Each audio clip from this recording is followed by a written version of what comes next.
Hi, Lucy. Welcome to the studio. We've got a group of us here today. We've got myself, Jules, and we've got Raymond in a different studio. We've got Harry in his studio, and yourself, of course.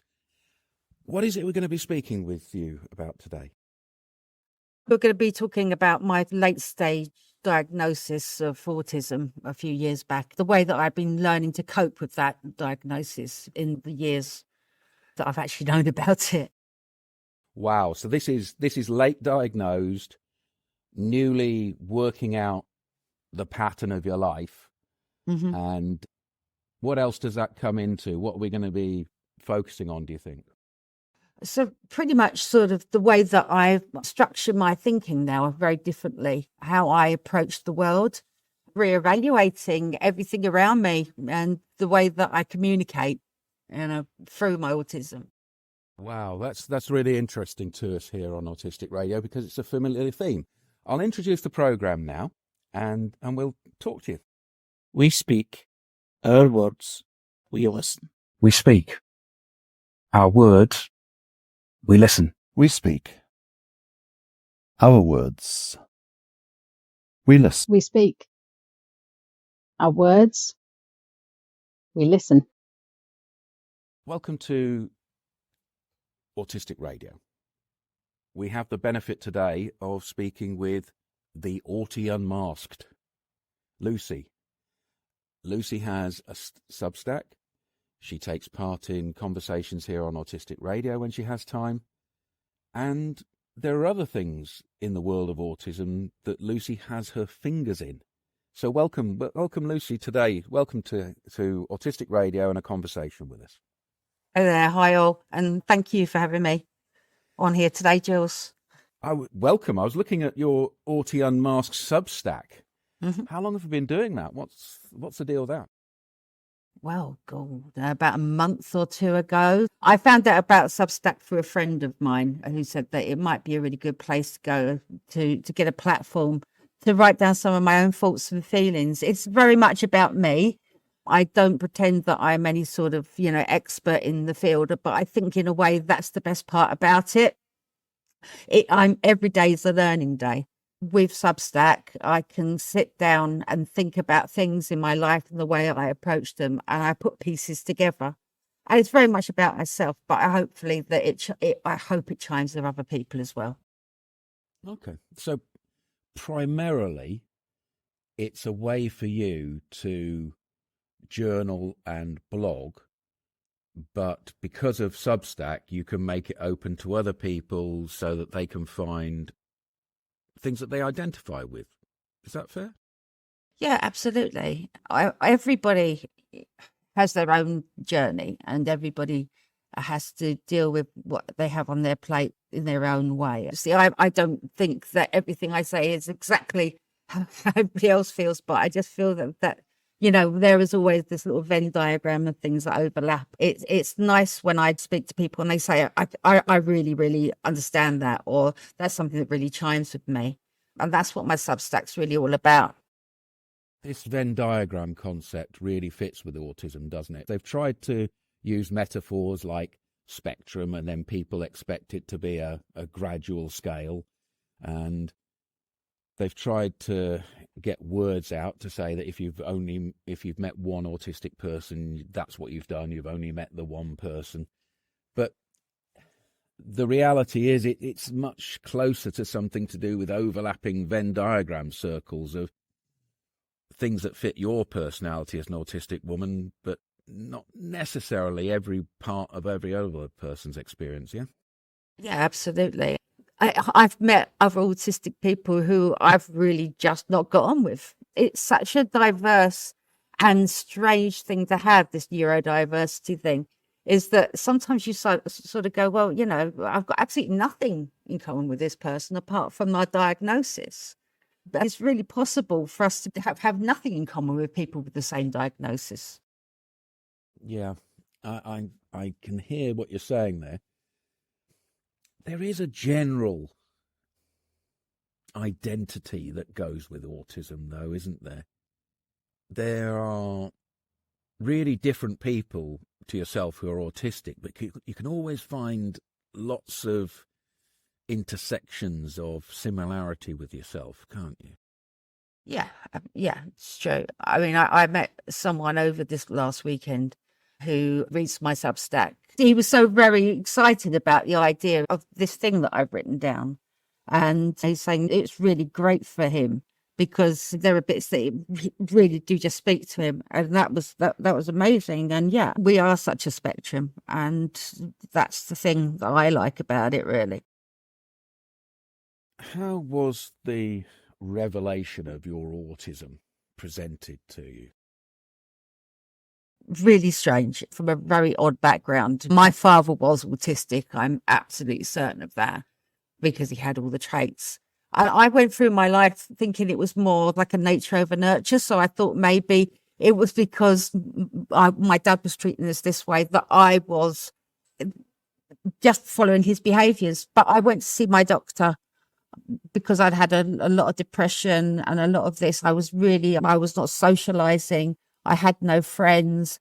I was living alone. And she actually mentioned to me, have you ever really thought about maybe going for an autism diagnosis? And I just never thought about it before.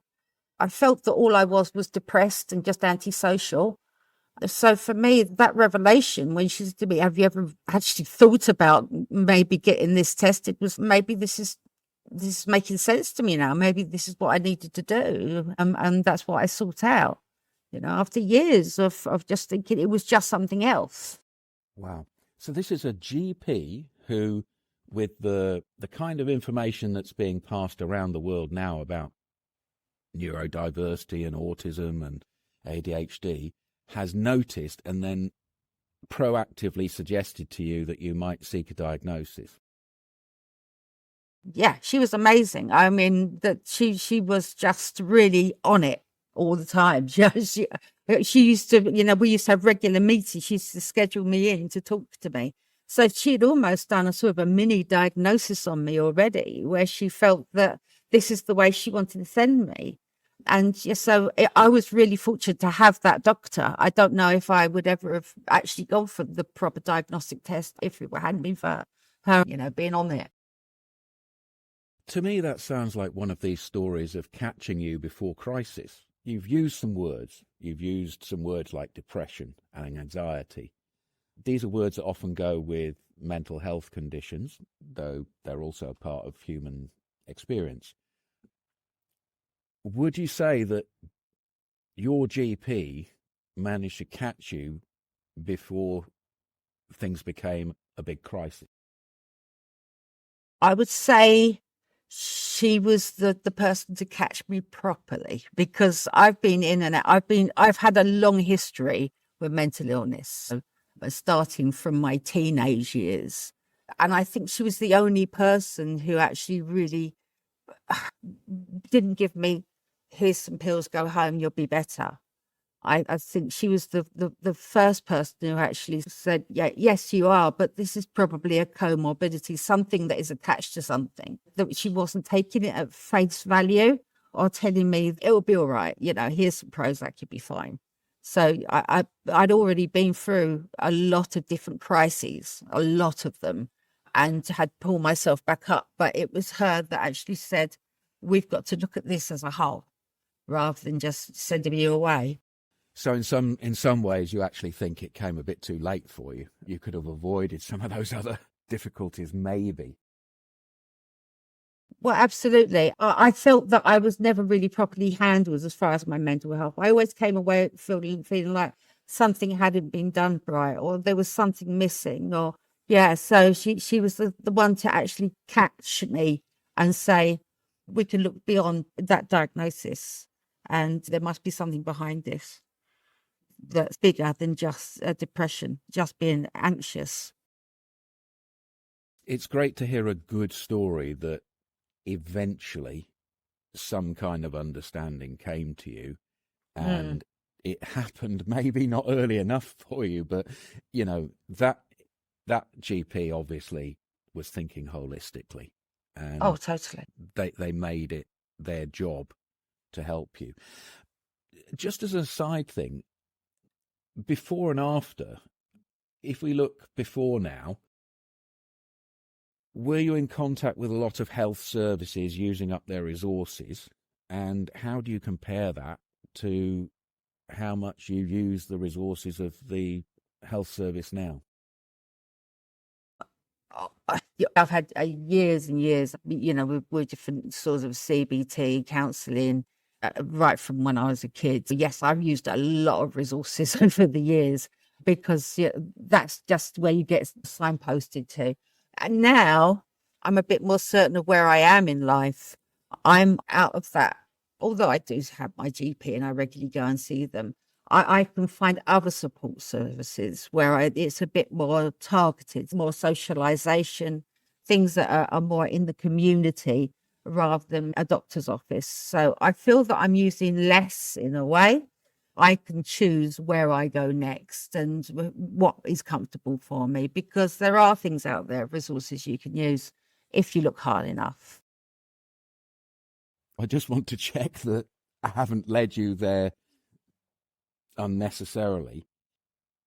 It sounds to me as though prior to your diagnosis and prior to this GP, the confusion of how to help Lucy was using up an awful lot of time that is no longer used. You still see the doctor for being a human being, but as far as autism goes, you're finding the community and resources outside the expense of the doctor's office, yeah? Yes. So I hooked up with a local group. It's not specifically for autistic people, but it's a general socialization group. So it's very much like the drop-in thing. You can come in and you can meet people and talk to people. And it's people who are on the spectrum, people with ADHD, problems with their mental health a little bit as well. But it's an open group where you can find people of a similar kind of mindset. It's run by the local council. It's a nice little place for us to go and talk if we want to, or if I feel I need to. So yeah, so it's much less weighted on that NHS thing now. I'm glad you mentioned the drop-in that we have here on Autistic Radio, the 4:44 p.m. every Sunday. Thank you for giving me the opportunity to plug that. It's horses for courses, isn't it? You've got a drop-in group which is in person and has a wider group of people. I think the radio-only drop-in part, the voice-only drop-in part, might be a step towards networking and going on to other groups. But for people who need to, just settle into speaking to a few other autistic people first. So there's all kinds of different things that we can do out there as helping ourselves as autistic people. And it is difficult to take those first steps. And so you always need a platform where you can just, and I know I've been on the drop-in here, and some days I just really don't have anything to say. But it's really, really important that I've got somewhere where I can listen to other voices. People who are going through maybe similar things to me. I don't need to speak. Sometimes I need to open my ears and, and close my mouth and just go, I'm taking this information in. And there's no weight on me to actually be a part of a conversation. If I don't feel that I'm ready for it or comfortable with it, I can do what I feel is right for me on that day. So I think it's great to have somewhere where you can just sort of be at home, really, and not have to go out. Yeah. I mean, before we started recording today, I looked around when people were briefly on camera, and I'm sitting in an office because I happen to be at work today. Somebody else is sitting comfortably in an armchair at home. Somebody else is sitting in their special space. We're all in our own comfortable spaces. So I think that's one of the parts of it. But we do also have to progress to leaving the house, don't we? And finding those other people. Yeah. Yeah. I call myself Autie Unmasked because I feel like I am dropping that mask that I've been wearing for a long, long time and being very honest with the people I know about how I feel when I go out socially, how I want to be treated when I go out socially. I don't expect anything from anybody, but, you know, I do want to be able to say, I'm not going to approach this social situation in the same way you might. So you're going to you've got to have to learn my boundaries now. And that's something that I'm taking on a lot now, rather than having to put on a facade and fit in. I'm trying to be more honest about how I do things or how I feel. Yeah, I'm glad you've come to that, because this unmasking issue is one of the biggest parts of diagnosis, isn't it? It is, absolutely. They say that females mask differently to male. I don't know, because, you know, obviously I've really always done this my way, but I think maybe with females this very differently, because I have masked and put on a facade all my life. Yeah, I think there is a sex difference, but the sex difference is imposed by our society.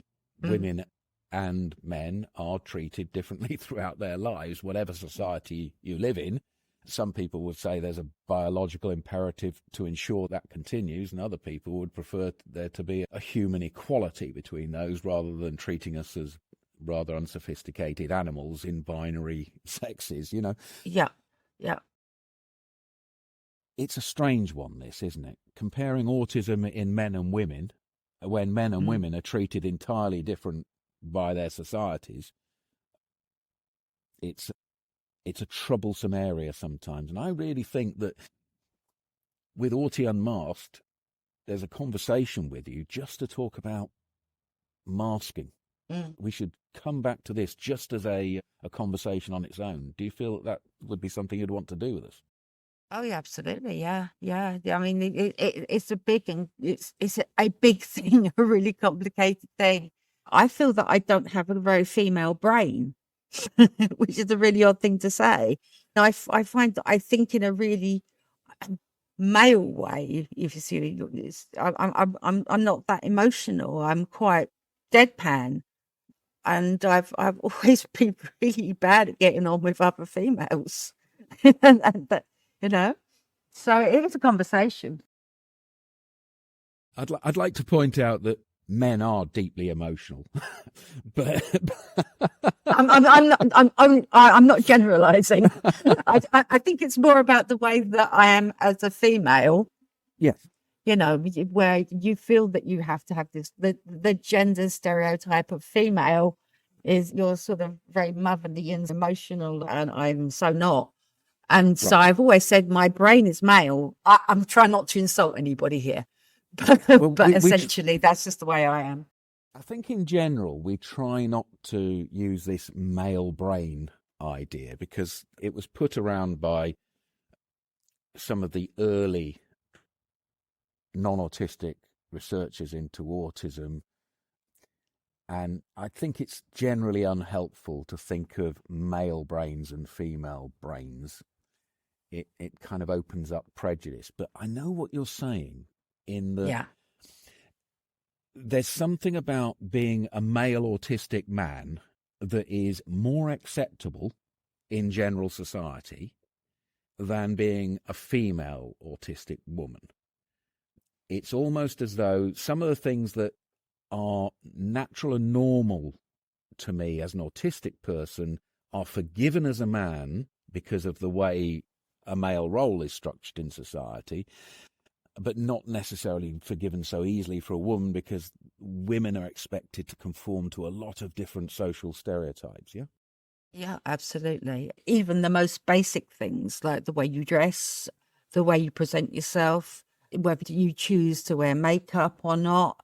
There are some real pressures on you as you get older, from a kid to a teenager to an adult, is that you realize there is a certain amount of pressure on a female that you might not get if you were a male, and that you have to kind of keep up with the Joneses a little bit on the way that you present yourself.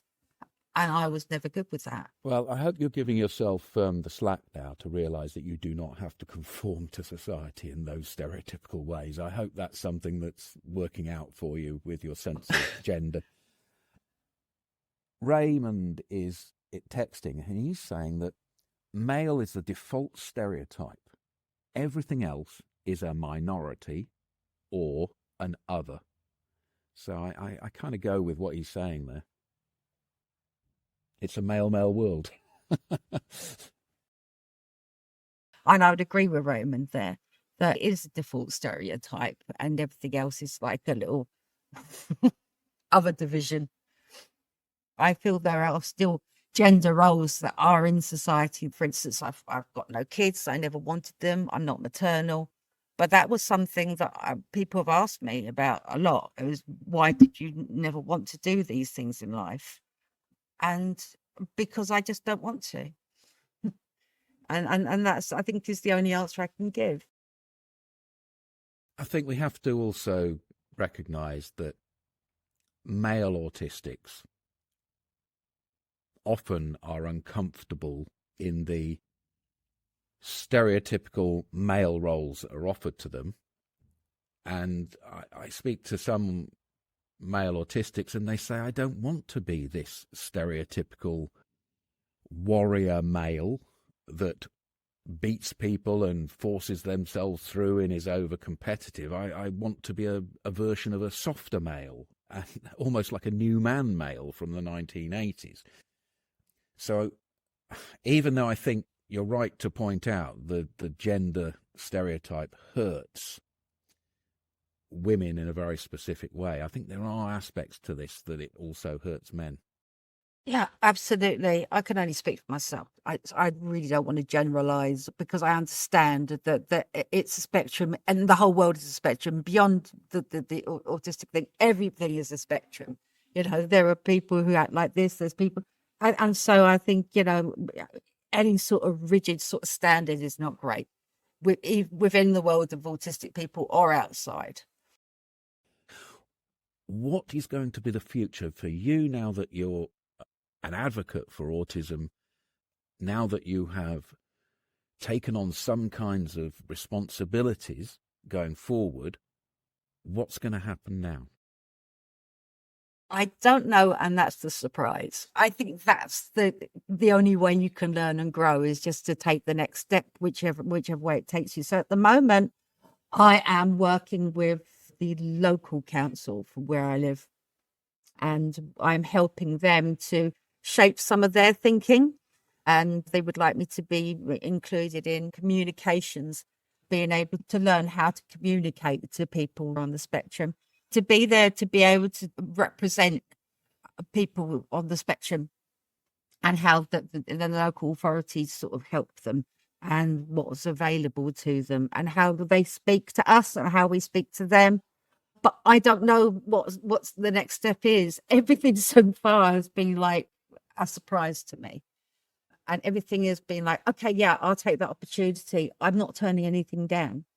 That's what I'm trying to do now. Say yes more than no, and just see where it takes me. It sounds like it's rather like our attitude here at Autistic Radio, is build something that's useful and then hope somebody will come and use it and take advantage of it from the professional world in the future. It's like being able to really talk now and really know where I am in my life and say, well, you know, I've got a voice. I now have a voice, and I can speak with a bit of authority on the subject as well of how I feel. And so this is where I want to go. I want to speak to other people who are neurodiverse. I want to speak to other people who are late diagnosed and say, I understand where you're coming from. It's a difficult place to find yourself at the age of 50. Yeah, so that's where I am. I'm just floating at the moment. Well, I'm not sure, because it seems to me that you have found the niche. It seems to me that your niche is very much like our niche, and that is the enabling of communication between non-autistic people and autistic people in forums like this, on the radio programs, in the drop-ins, in the different ways. In fact, actually, it might be interesting for the people you're working with to listen to this podcast and consider whether they might want to come and join in with the Autistic Radio model and see that as something that they could use. Oh, absolutely. And it's something that I do discuss with my inclusion coach, is what her title is. But really, basically, she's the one who's really helped me a lot to get involved with the nuts and bolts with the council. So, yeah, I think that I will be talking to her. She knows that I come on here and speak on Autistic Radio. She knows this already. So, that we could have conversations about how maybe they might want to speak to us and be part of our conversation here as well. Yeah, I just think there are things that we do here that would be helpful for them to copy as models. I'm going over to the text because going back, when you were talking, Harry wanted to reassure you in the text. He says, "You're not generalising, Lucy. Giving an individual thought is not generalising. We need individual thoughts."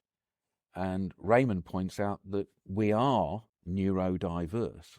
Humanity is neurodiverse, and the neurodivergent part of it are the people that get picked out as different. And then Raymond says, stay open to it all. And I think you are. I think that's the thing you're doing. Yeah. And I appreciate that comment, actually. Yeah, this is exactly what I want to do. I want to stay open to the things that are coming along, taking opportunities to speak when I can.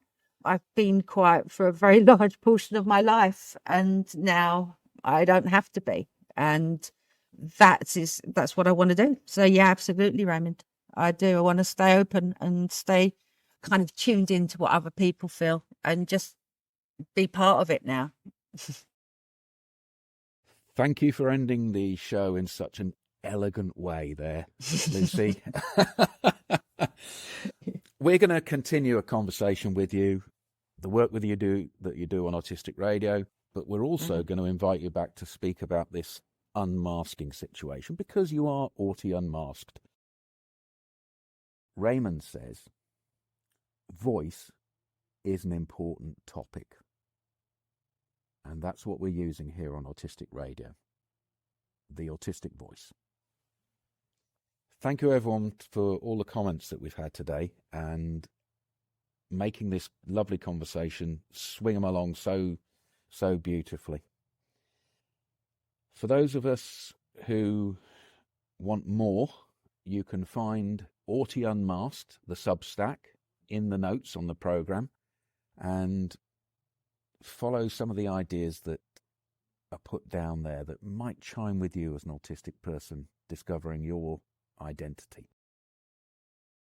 Thank you, everyone. Farewell for now. Thank you. We speak our words, we listen. We speak our words. We listen. We speak our words. We listen. We speak our words.